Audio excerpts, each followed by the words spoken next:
Welcome to this presentation of the Coding and Information Theory Research Group at the Department of Information Engineering at CUHK.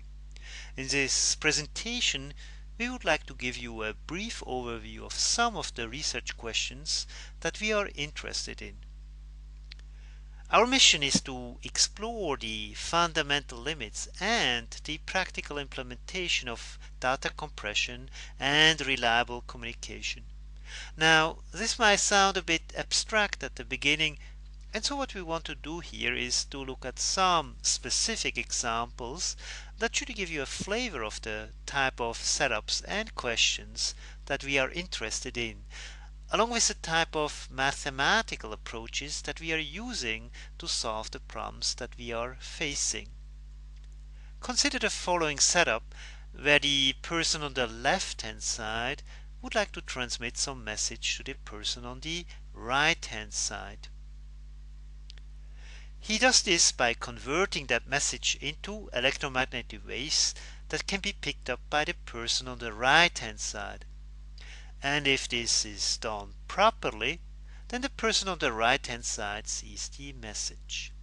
In fact, we take for granted that what we transmit with our mobile phone is also perfectly received by somebody else, or that what we store on our hard disk on our computer is perfectly retrieved tomorrow or in a year from now. However, this does not happen by itself. For example, here, if there are some disturbances during transmission or at the receiver side, the person on the right hand side might see a garbled message. What we are interested in is how to achieve reliable communication, meaning what techniques can be used in order to make the transmission success probability as large as possible, so that ultimately what we send is also what we receive. Let us now look at a more sophisticated setup that we are also interested in. Again, the person on the left hand side would like to transmit some message, this time to the two people on the right hand side.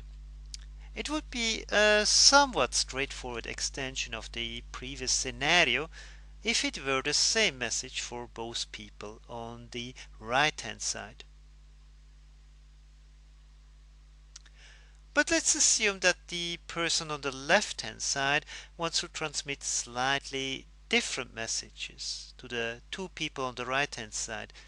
Again, the question is, how do we do this in a reliable and efficient manner so that what was sent is also perfectly received and that they don't receive garbled messages? On the other hand, we also want to understand the fundamental limits. How much do we need to invest in order to achieve reliable communication? Because we do not want to be inefficient. Now, in order to give you a flavor of the type of mathematical techniques that can be used in order to achieve reliable communication, let us look again at the first example, where the person on the left hand side wants to transmit a message to the person on the right hand side, here the message 1101. The trick, it turns out to be, is that we should transmit somewhat more than what we actually want to transmit. Namely, so-called parity bits are added to the message, and they will help the receiver to correct potential errors that happen during transmission. So these parity bits do not carry any information by themselves, but they help us to correct potential errors. Of course, this is all up to certain limits, as we cannot possibly expect to correct an arbitrary amount of errors. In order to give you an idea of the type of mathematical techniques that can be used to properly generate these parity bits, and then also to use these parity bits to correct the transmitted message, let me show you the following. So assume more generally that we want to transmit the so-called information bits U1, U2, U3 and U4, and that we add the parity bits P1, P2, P3. and we do it according to the following diagram. So we start filling this diagram by inserting the value of the information bits, here 1101. Afterwards, we calculate the parity bits as follows.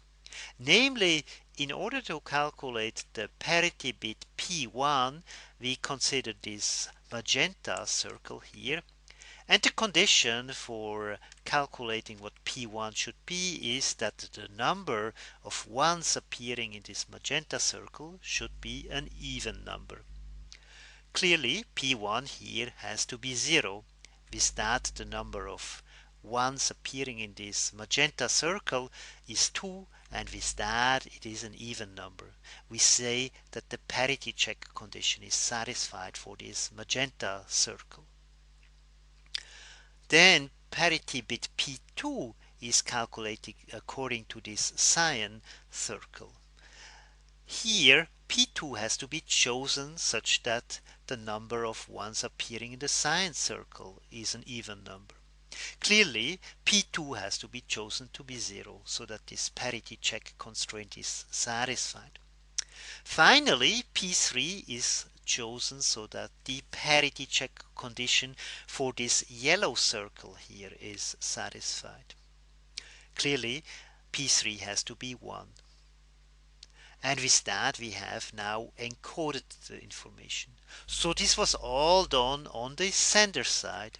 And now this encoded message is transmitted over the channel.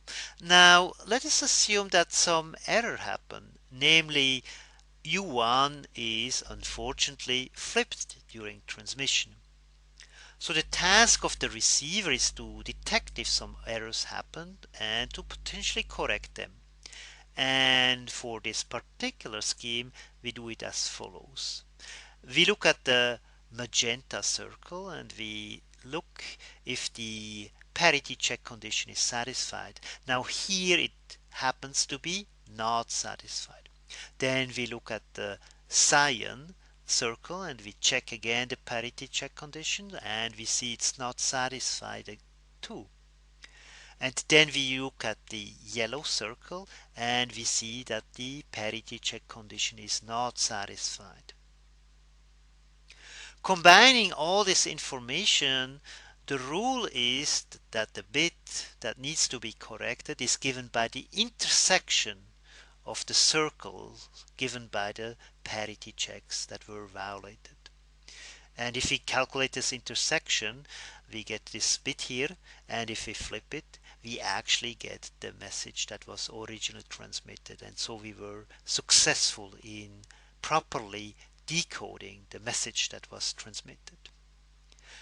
Let me show you another example. Let us now assume that U3 gets flipped during transmission. Again, what we do is we look at the parity check given by the magenta circle, and again here it happens to be not satisfied. Then we look at the parity check condition by the cyan circle, and again here it happens not to be satisfied. However, here for the yellow circle, the parity check condition is still satisfied. So the decoding rule now applied to this scenario is that we should look at the area that is given by the intersection of the circles corresponding to violated parity checks, but excluding circles corresponding to satisfied parity checks. And this happens to be this area. And if we flip the bit, then we actually happen to get the message that was transmitted. Okay, so this should have given you an idea of the type of techniques that can be used to achieve reliable communication. More generally, we are interested in more sophisticated schemes where we can correct many more errors. In particular, we would like to do this in an efficient manner. We are also very much interested in the fundamental limits, namely how many parity bits do we need to add at least so that we get the reliability that we want to achieve. Now, many codes that are used in practice, you actually don't really see them as they are implemented in some mobile device or some computer. However, there are some codes that you actually see. For example, these QR codes. I'm sure you have seen them. So here the black and white squares represent zeros and ones, and so some of the black and white squares represent the information that is stored here, and some of the black and white squares are parity bits. Now, even if you don't take a perfect picture of this QR code, you can, if there are not too many distortions, properly extract the information that is stored here with suitable algorithms. Again, our mission statement is to explore the fundamental limits and the practical implementation of data compression and reliable communication. We hope that with the examples that we have shown here, that we were able to give you a flavor of the type of setups and questions that we are interested in, along with the type of mathematical approaches that we are using to solve the problems that we are facing. We are four professors: Professor Chek-Ting Lee, Professor Chandra Nair, Professor Raymond Yeung, and myself, Pascal Vontobel. And we work with a group of smart PhD students who each of them work on different aspects in coding and information theory. Finally, here is a list of some representative publications. On one hand, we work on topics related to wireless communication, but we also work on topics related to the internet and on quantum information processing. For example, the first paper listed here gives a novel approach for efficiently communicating over the internet. Actually, that paper is the starting point of a whole research direction that then also led to an area of excellence center at the Chinese University of Hong Kong. With this, we are at the end of our presentation. We hope that we have given you a flavor of the type of things that we are interested in. If you have any questions or comments, please feel free to contact us via email or otherwise. Thank you very much for your attention.